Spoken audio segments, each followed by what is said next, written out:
નમસ્કાર મિત્રો, જીગર sir physics YouTube ચેનલમાં આપ દરેકનું હાર્દિક સ્વાગત છે। જો આપ લોકોએ મારી ચેનલને લાઈક શેર અને સબસ્ક્રાઇબ ના કરી હોય તો ઝડપથી કરી નાખો। આજે આપણે ધોરણ 12 ચેપ્ટર નંબર 1 સૌથી અગત્યનો પોઈન્ટ ગૌસનો નિયમ એના વિશે ચર્ચા કરવાની અને સૌથી વધારે જે રીતના એમસીક્યુ પણ આ ગૌસના નિયમના આધારે જ આવતા હોય અને સ્વાધ્યાયના મોટાભાગના દાખલા પણ ગૌસના નિયમના આધારે જ થાય છે, બરાબર। તો પ્રશ્ન એવો છે, કોઈ બંધ વક્ર સપાટી હોય એમાંથી પસાર થતું ફ્લક્સ શોધવાનું છે અને એના આધારે આપણે ગૌસ પણ બોલે ગાઉસ પણ બોલે, બરાબર, એનો નિયમ આપણે લખવાનો। ચાલો તો કોઈ એક બંધ વક્ર સપાટી કીધી છે તો આપણે કોઈ એક બંધ વક્ર સપાટી દોરી નાખી। ચાલો દાખલા તરીકે આ કોઈ એક બંધ વક્ર સપાટી છે કે જેની ત્રિજ્યા r જેટલી। બંધ વક્ર એટલે આ ગોળો જ છે, બરાબર, ગોળો છે। બંધ વક્ર સપાટી એટલે ગોળો જ લીધો છે આપણે, કોઈ ગોળો r ત્રિજ્યાનો ગોળો, પરંતુ ત્રિપરિમાણ છે એટલે આપણે દોરી નહીં, એટલે આ વર્તુળ નથી દોરેલું, ખાસ યાદ રાખજો, બરાબર, ગોળો છે। એ ગોળામાંથી પસાર થતું વિદ્યુત ફ્લક્સ આપણે શોધવાનું। તો જ્યારે પણ આપણે વિદ્યુત ફ્લક્સ વિશે વાત કરી હતી ત્યારે આપણે ચર્ચા કરી, જ્યારે પણ કોઈ બંધ વક્ર સપાટી આવે તો એનું વિદ્યુત ફ્લક્સ કઈ રીતે શોધાય? તો સૌપ્રથમ આ ગોળાને કે આ બંધ વક્ર સપાટીને સૂક્ષ્મ ખંડ માટે પહેલા તમે વિદ્યુત ફ્લક્સ શોધી લો, કોઈ સૂક્ષ્મ ખંડ માટે, નાના ટુકડા માટે, અને પછી બધાયનું સંકલન કરો અથવા તો સરવાળો કરો। સરવાળો કયો કે સંકલન, બંને એક જ થાય, એટલે આપણે સંકલન કરશું, બરાબર। જેવી રીતે આપણે છેલ્લા લેક્ચરમાં પણ વાત કરી હતી, સતત વિતરણ હોય એટલે પહેલા સૂક્ષ્મના લીધે શોધી લ્યો, એમાં વિદ્યુત ક્ષેત્ર શોધો તો પહેલા સૂક્ષ્મ વિદ્યુત ક્ષેત્ર, પછી કુલ વિદ્યુત ક્ષેત્ર એટલે સંકલન। તો બંધ વક્ર સપાટી આવે કે ગોળો આવે તો એના માટે કુલ ફ્લક્સ કઈ રીતે શોધાય? પહેલા સૂક્ષ્મ ફ્લક્સ શોધો। સૂક્ષ્મ ફ્લક્સ એટલે કોઈ સૂક્ષ્મ નાના ટુકડાના લીધે ફ્લક્સ શોધી લ્યો, પછી એનું સંકલન કરો એટલે જવાબ મળી જાય। ચાલો તો આપણે લખવું પડશે, અહીં આકૃતિમાં r ત્રિજ્યાનો બંધ ગોળો દર્શાવેલો છે।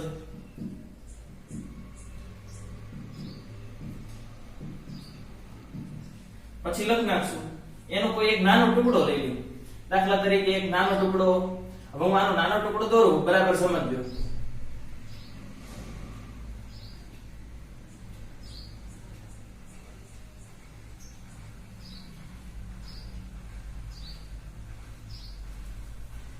આ એક નાનો ટુકડો લીધો, કઈ રીતે? આવી રીતે ગોળો હોય, આવી રીતે ગોળો, તો ઉપરનો નાનો ભાગ લીધો, એના કેન્દ્ર સાથે ખાલી જોડેલો હોય, કેન્દ્ર સાથે। આ તો એવું થયું, આ નાનો ટુકડો હોય, નાનો એવો ટુકડો, સૂક્ષ્મ ખંડ, બરાબર। તો આપણે લખશું સૂક્ષ્મ ખંડ માંથી પસાર થતું સૂક્ષ્મ ફ્લક્સ, સૂક્ષ્મ વિદ્યુત ફ્લક્સ, બરાબર। ચાલો એને આપણે કહી દઈએ d5। જો સૂક્ષ્મ કીધું એટલે d5। ચાલો ફ્લક્સ નું સૂત્ર શું છે આપણને ખબર છે, E સદિશ ડોટ ડેલ્ટા S સદિશ, આ સૂત્ર છે। અથવા તો આને આમ પણ લખી શકાય, E ds cos થીટા। કેમ ds લીધા? આ હું ds લઉં, સૂક્ષ્મ છે એટલા માટે। સૂક્ષ્મ ક્ષેત્રફળ, સૂક્ષ્મ ખંડ એટલે આનું જે ક્ષેત્રફળ છે એ પણ સૂક્ષ્મ, આનું ક્ષેત્રફળ સદિશ આ રીતે હોય ds, અને આના કેન્દ્રમાં એક વિદ્યુતભાર q મૂકેલો। હવે વિદ્યુતભાર હોય તો જ ફ્લક્સ હોય છે, બરાબર। એટલે r ત્રિજ્યાનો બંધ ગોળો દર્શાવેલો છે તથા તેના કેન્દ્રમાં q વિદ્યુતભાર છે, બરાબર। હવે q કીધો એટલે આપણે પ્લસ જ સમજશું, જો માઈનસ કીધો તો માઈનસ q લખે તો, બરાબર। અત્યારે આપણે કોઈ પ્લસ q માટે વિચારીએ તો હવે આપણને ખબર કે q નું વિદ્યુત ક્ષેત્ર, કારણ કે આપણે અહીંયા શું શોધવાનું વિચારો, cos થીટા। થીટા એટલે કોના બે વચ્ચેનો, આગળ જે બેનો ડોટ ગુણાકાર હોય બે વચ્ચેનો ખૂણો E અને ds। વિદ્યુત ક્ષેત્ર અને ક્ષેત્રફળ સદિશ, આ ક્ષેત્રફળ આપણે આ ભણી ગયા ફ્લક્સ નું સૂત્ર E ડેલ્ટા S અથવા ds, આ સૂક્ષ્મ છે એટલે ds લીધું, તો થીટા કોના બે વચ્ચેનો E અને ds વચ્ચેનો। તો q નું પ્લસ વિદ્યુતભાર તો પ્લસ નું વિદ્યુત ક્ષેત્ર કઈ તરફ હોય? બહાર જતી દિશામાં હોય દરેક જગ્યાએ. તો આની બહાર જતી, આ એક જગ્યાએ દોરો તો ચાલશે, બધી જગ્યાએ દોરતા નથી આપણે. હા, ઈ વિદ્યુત ક્ષેત્ર બહાર જતી દિશામાં. આ ક્ષેત્રફળ સદિશ હતો, ઈ પણ બહાર જતી દિશામાં જતો. ds આપણે શીખી ગયા હતા કે ક્ષેત્રફળ સદિશ કઈ દિશામાં લેવામાં આવે?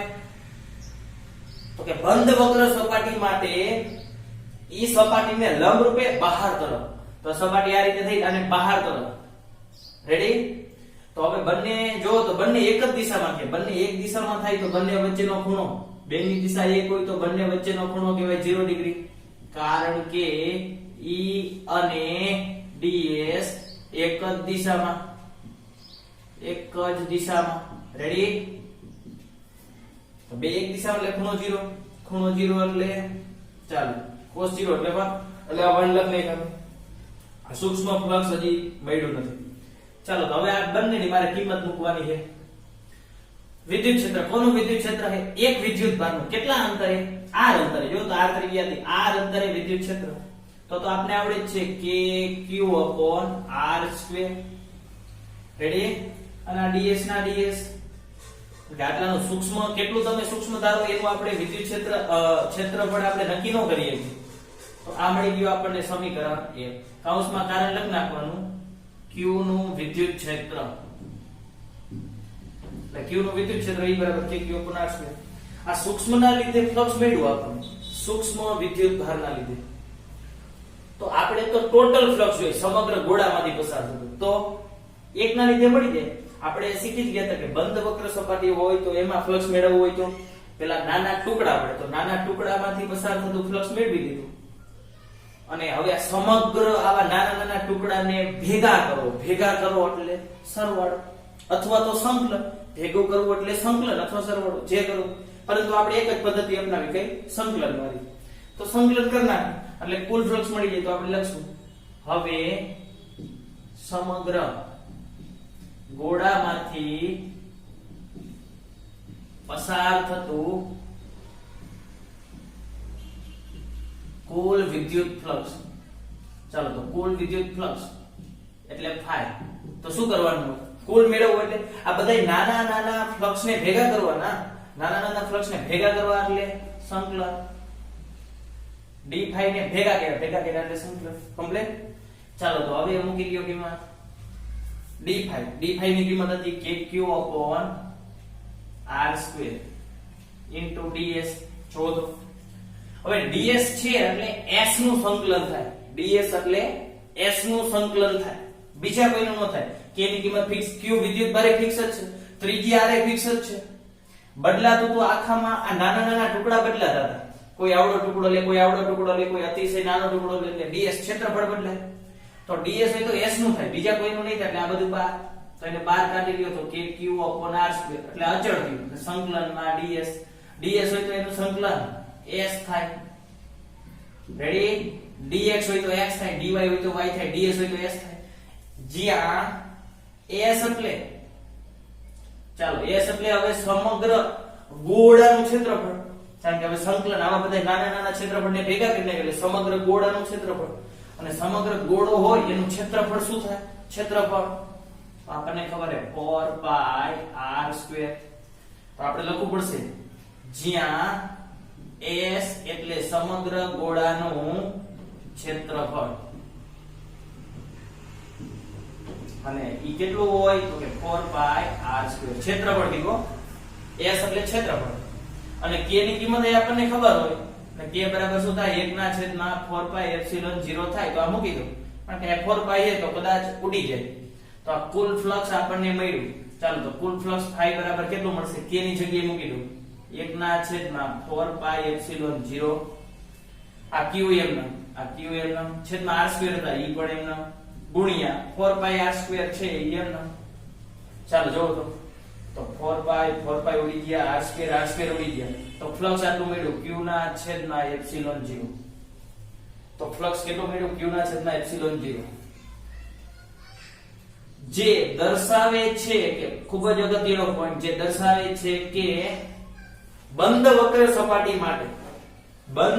સપાટી માટે બંધ વક્ર સપાટી માટે ફ્લક્સ અથવા તો વિદ્યુત ફ્લક્સ, આમાં જો તો ત્રિજ્યા આવતી નથી એટલે વિદ્યુત ફ્લક્સ એ r એટલે ત્રિજ્યા પર આધારિત નથી.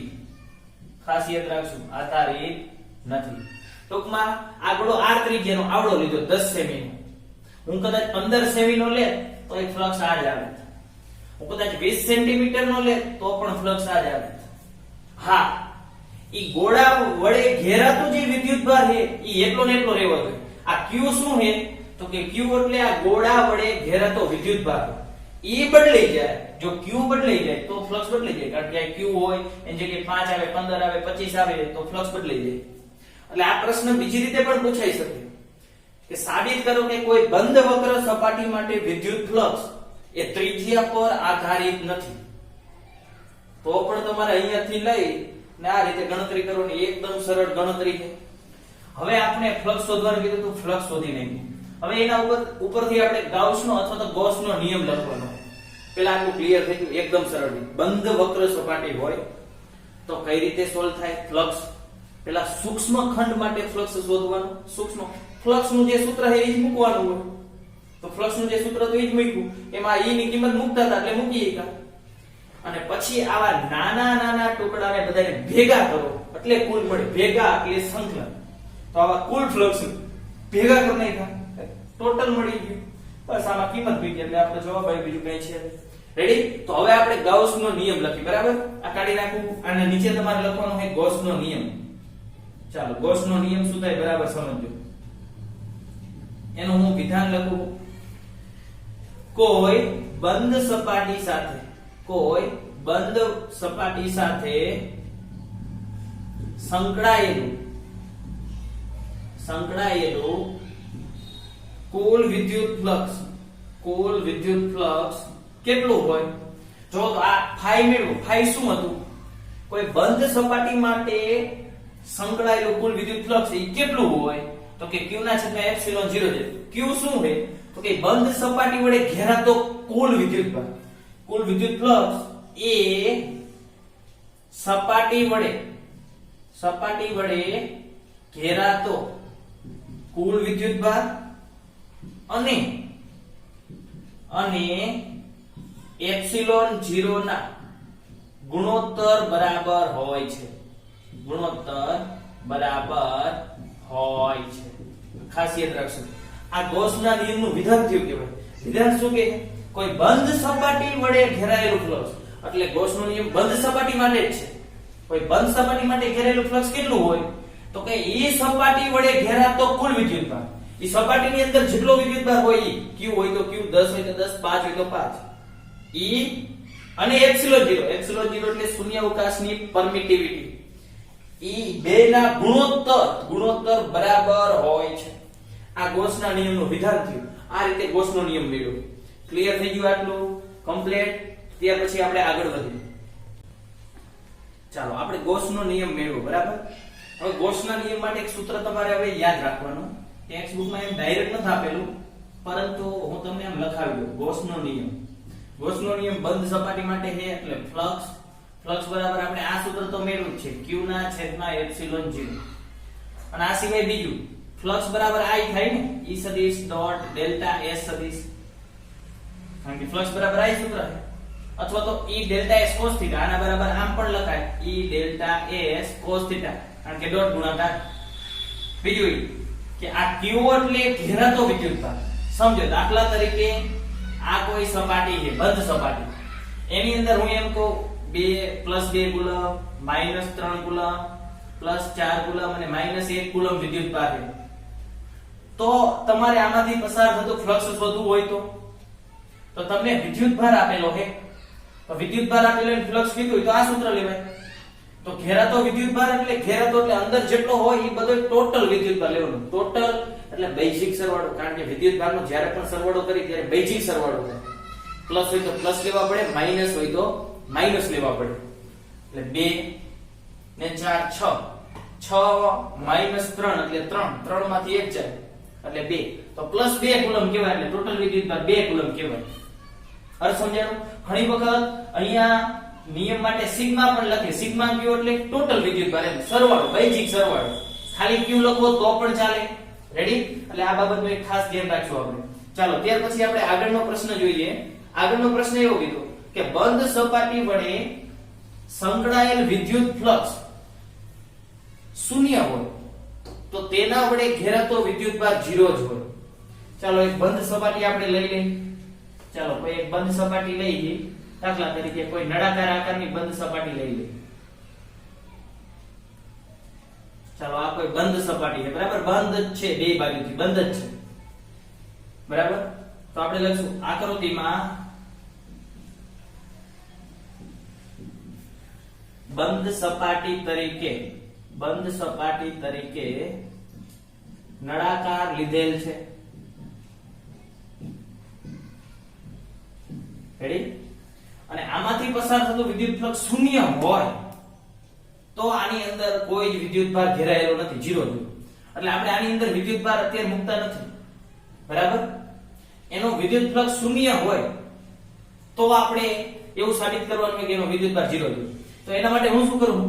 આ નળાકારને હું એવી રીતે મૂકું કે જેથી એને એવા વિદ્યુત ક્ષેત્રમાં મૂકું જેથી વિદ્યુત ક્ષેત્ર રહ્યું એ નળાકારની અક્ષને સમાંતર હોય. એટલે આ વિદ્યુત ક્ષેત્રની દિશા થઈ ગઈ. આ વિદ્યુત ક્ષેત્રની દિશા થઈ ગઈ. આ વિદ્યુત ક્ષેત્ર આ દિશામાં છે. એવી રીતે નળાકારને મૂકું કે જ્યાં નળાકારને એવી રીતે ગોઠવેલો છે અથવા તો એવી રીતે મૂકેલ છે જેથી E એટલે કે વિદ્યુત ક્ષેત્ર એ તેની અક્ષને સમાંતર બને. તેની અક્ષને સમાંતર બને. હવે સમજો શું કહેવા માંગે. એટલે વિદ્યુત ક્ષેત્ર આ દિશામાં છે ટૂંકમાં. કમ્પ્લીટ? તો હવે આના વડે ટોટલ પેલા આપણે વિદ્યુત ફ્લક્સ મેળવી. E 0 થાય તો ઘેરાતો વિદ્યુતભાર શૂન્ય જ છે એવું આપણે સાબિત કરીએ. પહેલા તો આપણે વિદ્યુત ફ્લક્સ શૂન્ય સાબિત કરવાનું. ચાલો તો કુલ ફ્લક્સ મેળવવું હોય તો કુલ ફ્લક્સ જો ક્ષેત્ર રેખાઓ આ એક સપાટી, આ સપાટી નામ આપી દો. આ જે સપાટી છે એને 1 નંબર કહી દો. આ જે સપાટી છે એને 2 નંબર નામ આપી દો. અને આ જે સપાટી રહી આને 3 નંબર નામ આપી દો. 3 2 અને આ 1 નંબર, બરાબર? કારણ કે આ નળાકાર હોય તો એક આખી વક્ર સપાટી આવે, એક આ બાજુની આવે ને એક આ બાજુ. ટોટલ 3 સપાટીમાંથી પસાર થતું ફ્લક્સ એટલે ક્ષેત્ર રેખાઓની સંખ્યા બધાયમાંથી પસાર થતી હોય. આમાંથી થતી હોય, આ બાજુ એટલે આ વક્ર સપાટીમાંથી થતી હોય, આ બાજુમાંથી જેટલામાં પસાર થતી હોય, નો પણ થતી હોય, પણ જેટલી સપાટી છે એ બધી લઈ લીધી. તો હવે વિચારો, તો આપણે લખશું તો નળાકારમાંથી પસાર થતું કુલ ફ્લક્સ, નળાકારમાંથી પસાર થતું કુલ ફ્લક્સ કેટલું થાય? કુલ વિદ્યુત ફ્લક્સ બરાબર 1. સપાટી 1 માંથી પસાર થતું, સપાટી 1 માંથી પસાર થતું ફ્લક્સ વત્તા આમાંથી જે પસાર થાય, વત્તા આમાંથી જે પસાર થાય ને એક આ વક્રમાંથી, એટલે આખામાંથી આવી ગયું કે ભાઈ ને અર્થ સમજાણો? આખામાંથી પસાર થતું ફ્લક્સ એટલે આ પહેલી સપાટીમાંથી બીજી સપાટીના ત્રીજી, 3 માંથી પસાર થાય એટલે સમગ્રનું આવી ગયું કે ભાઈ. તો સપાટી 1 માંથી પસાર થતું ફ્લક્સ વત્તા સપાટી 2 માંથી પસાર થતું ફ્લક્સ વત્તા સપાટી 3 માંથી પસાર થતું ફ્લક્સ. રેડી? તો કુલ ફ્લક્સ ને હું ફાઈ કીધું. કુલ ફ્લક્સ ને પહેલામાંથી પસાર થાય એ ફ્લક્સ ને ફાઈ 1 કહું, વત્તા બીજામાંથી જે ફ્લક્સ પસાર થાય એને ફાઈ 2 કહું, વત્તા ત્રીજામાંથી જે ફ્લક્સ પસાર થાય એને ફાઈ 3 કહી દઉં. હવે ફ્લક્સ શોધવાનું. તો ફ્લક્સ નું સૂત્ર આપણી આગળ બે આવ્યા, મેં તમને કીધું એમ. E સદિશ ડોટ ડેલ્ટા S સદિશ બરાબર q ના છેદમાં એપ્સિલોન 0. આપણને વિદ્યુતભાર નથી આપેલો, વિદ્યુતભાર 0 છે એમ સાબિત કરવાનું, વિદ્યુતભાર 0 એમ સાબિત કરવાનું. આ તો અત્યારે આપણે લઈ નહીં શકીએ કારણ કે વિદ્યુતભાર q તો સાબિત કરો. તો આપણી આગળ જો વિદ્યુત ક્ષેત્ર છે એટલે તમે પહેલેથી વિદ્યુત ક્ષેત્ર લઈ નહીં. વિદ્યુત ક્ષેત્ર જોઈશે, ફ્લક્સ જોઈએ એટલે વિદ્યુત ક્ષેત્ર દોર્યું. તો આપણે આ સમીકરણનો ઉપયોગ કરી આના બરાબર આમ પણ લખાય E delta S cos θ. Ready? તો હું પેલી સપાટી માટે મૂકી દઉં. ચાલો E ડેલ્ટા S1 cos θ પેલી સપાટીનું ક્ષેત્રફળ એટલે S1 કીધું. જો વિદ્યુત ક્ષેત્ર દરેક જગ્યાએ સમાન છે, સમાન વિદ્યુત ક્ષેત્ર લીધું હોય આપણે. આ વિદ્યુત ક્ષેત્ર કેવું લીધું છે? સમાન વિદ્યુત ક્ષેત્ર, એટલે દરેક જગ્યાએ એની કિંમત સમાન હોય. એટલે ઈ જ લખવું વત્તા. તો બીજા માટે ફ્લક્સ લખવું હોય તો E delta S2 cos theta ready વત્તા E delta S3 cos theta. દરેકમાં ખૂણો સમાન છે એવું ફરજિયાત નથી હો. આ તો મેં ખાલી થીટા થીટા લખ્યું, બાકી થીટા 1 થીટા 2 થીટા 3 પણ તમે લખી શકો. હવે એ ખૂણા આપણે મેળવવાના. હવે સમજો બીજું કે આ ડેલ્ટા S એટલે નાનું છે એવો અર્થ નથી. ટેક્સ્ટ બુકમાં ડેલ્ટા S લે એટલે આપણે ડેલ્ટા S લઈએ. બાકી તમે ખાલી A લખો, ખાલી S લખો તો પણ ચાલે છે. રેડી? ચાલો તો હવે જુઓ તો આનો અર્થ શું થાય? થીટા નો અર્થ E અને ડેલ્ટા S વચ્ચેનો ખૂણો. cos થીટા એટલે આ થીટા એટલે આગળ જે બે હોય એ બે વચ્ચેનો ખૂણો. અહીં જે ખૂણો આવે કોના બે વચ્ચેનો? E અને ડેલ્ટા S વચ્ચેનો. તો પહેલી સપાટી આ છે. પહેલી સપાટી માટે E આ તરફ છે. તો આ સપાટી છે, આ સપાટી, તો એનો ક્ષેત્રફળ સદિશ એને લંબ રૂપે બહાર તરફ. બંધ સપાટી છે, બંધ સપાટી જે આપણે કીધી છે, બંધ સપાટી લીધી છે બરાબર. આ સપાટી બંધ જ છે. રેડી? આ બંધ સપાટી લીધેલી છે આપણે. તો સપાટી બંધ છે તો આનો ક્ષેત્રફળ સદિશ એને લંબ રૂપે હોય અને બહાર તરફ હોય. તો આને લંબ રૂપે બહાર તરફ એટલે આ તરફ થયો ડેલ્ટા S1. રેડી? ચાલો તો E ડેલ્ટા S1 થીટા બે એક દિશામાં, પહેલી સપાટી માટે બે એક દિશામાં એટલે ખૂણો 0 કહેવાય. E delta S1 cos 0 degree.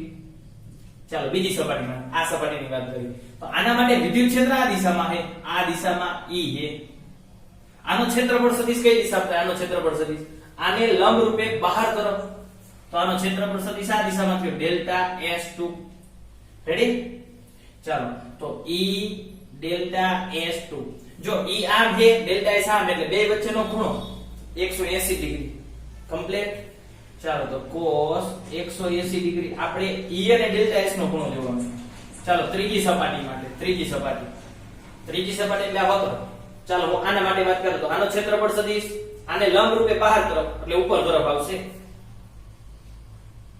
આ ડેલ્ટા S3 મળ્યા. રેડી? સદિશ કરજો કારણ કે સદિશ રાશિ છે બરાબર. આ સદિશ ઉપર તરફ અને વિદ્યુત ક્ષેત્ર તો આ દિશામાં છે. વિદ્યુત ક્ષેત્ર આ દિશા માટે બે વચ્ચે E અને ડેલ્ટા S3 વચ્ચેનો ખૂણો 90 ડિગ્રી થયો કમ્પ્લીટ. તો E delta S3 cos 90 degree. ચાલો મૂકો કિંમત આમાં આવે.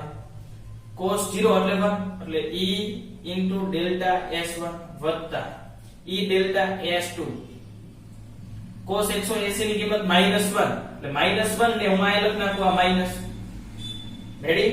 ચાલો cos 90 એટલે 0 0 ગુણ્યા ગમે તે એટલે 0 જ, એટલે એ લખતો નથી, વત્તા 0 આવું મળ્યું. E delta S1 minus E delta S2. હવે સમજો ડેલ્ટા S1 ને ડેલ્ટા S2 શું? ઈ તો બેમાં સરખા છે. ડેલ્ટા S1 એટલે આ બાજુની સપાટી, ડેલ્ટા S2 એટલે આ બાજુની. જો તો બંને વક્ર સપાટીઓ સમાન જ છે, સરખી જ છે, તો બંનેના ક્ષેત્રફળ પણ સમાન જ થાય. કેટલા થાય એ ગોતવાની જરૂર નથી આપણે. બે સમાન નળાકાર લીધો એટલે આ બાજુનું ક્ષેત્રફળ ને આ બાજુનું ક્ષેત્રફળ સમાન થાય છે. સમાન થાય તો હું અહીંયા ખાલી આવું લખ નાખું E S minus E S કૌંસમાં કારણ લખાય, કારણ કે ડેલ્ટા S1 બરાબર જ ડેલ્ટા S2 બરાબર S લઈ લીધા આપણે. તો જવાબ કેવો મળ્યો? 0 મળ્યો. તો તમને પસાર થતું ફ્લક્સ 0 મળ્યું. અને મેં તમને કીધું હતું, યાદ કરો જ્યારે વિદ્યુત ફ્લક્સની થિયરી ચાલી ત્યારે જેટલી ક્ષેત્ર રેખાઓ દાખલ થાય એટલી જ ક્ષેત્ર રેખાઓ બહાર નીકળતી હોય. બહાર નીકળે એનું ફ્લક્સ ધન ગણાય. એટલે આ બાજુનું ફ્લક્સ ધન ગણાય. આ બાજુ અંદર દાખલ થાય. જો વિદ્યુત ક્ષેત્ર રેખા, વિદ્યુત ક્ષેત્ર અંદર દાખલ થાય એટલે આનું ફ્લક્સ ઋણ ગણાય. જેટલી બહાર નીકળે એટલી જ દાખલ થાય એટલે આનું ટોટલ ફ્લક્સ 0 જોઈએ. એ 0 સાબિત થયું. આપણે ફ્લક્સ 0 હોય, હાલો વિદ્યુત ફ્લક્સ 0 સાબિત થઈ ગયું, તો તેના વડે ઘેરાતો વિદ્યુત ભાર શૂન્ય સાબિત કરવાનો. ફ્લક્સ 0 મળી ગયું તો વિદ્યુત ભાર 0 જોઈએ. તો હવે ફ્લક્સ ખબર છે અને વિદ્યુત ભાર સાબિત કરવો છે તો આ સૂત્ર લેવાય. હવે ખબર પડી? તો હવે લખશું, હવે ફ્લક્સ phi બરાબર q/ε0. ચાલો તો મૂકો. ફ્લક્સ તો આપણને ખબર જ છે 0 તો q/ε0. તો ε0 ના બાજુ લેતા આવો તો 0 ગુણ્યા ε0 એટલે 0 એટલે q0 મળ્યા. q એટલે શું થાય? તેથી કહી શકાય કે શું કહી શકાય? તેથી કહી શકાય કે બંધ સપાટી વડે જો સંકળાયેલું ફ્લક્સ શૂન્ય હોય, સંકળાયેલું ફ્લક્સ શૂન્ય હતું તો એની અંદર કોઈ જ વિદ્યુતભાર ન હોય, જો હતો જ નહીં. એટલે તેથી તેના વડે ઘેરાતો વિદ્યુતભાર હંમેશા 0 જ હોય. અથવા એમ કહેવાય કે કોઈ બંધ સપાટીની અંદર ટોટલ વિદ્યુતભાર 0 હોય તો એની સાથે સંકળાયેલું કુલ વિદ્યુત ફ્લક્સ શૂન્ય જ હોય. આ ખબર પડી. એટલે ફ્લક્સના દાખલા આવે તો એક આ સૂત્રથી અથવા E ડેલ્ટા S cos θ બે થી થતા હોય એના MCQ અને એના દાખલા. આ ખબર પડી જાય. ટેક્સ્ટ બુકમાં એને ડાયરેક્ટ લખી નાખ્યું હોય, મેં તમને વ્યવસ્થિત ગણતરી કરી અને લખાયું હોય. આ તમારે પૂર્ણ વિધાન લખી નાખવાનું. આટલું ક્લિયર થઈ ગયું. તમને ખાસ ગૌસનો નિયમ આવડવો જોઈએ. અને ઈ સિવાય ગૌસના નિયમના જે મહત્વના મુદ્દાઓ હોય ઈ આપણે આવતા લેક્ચરમાં ચર્ચા કરીશું.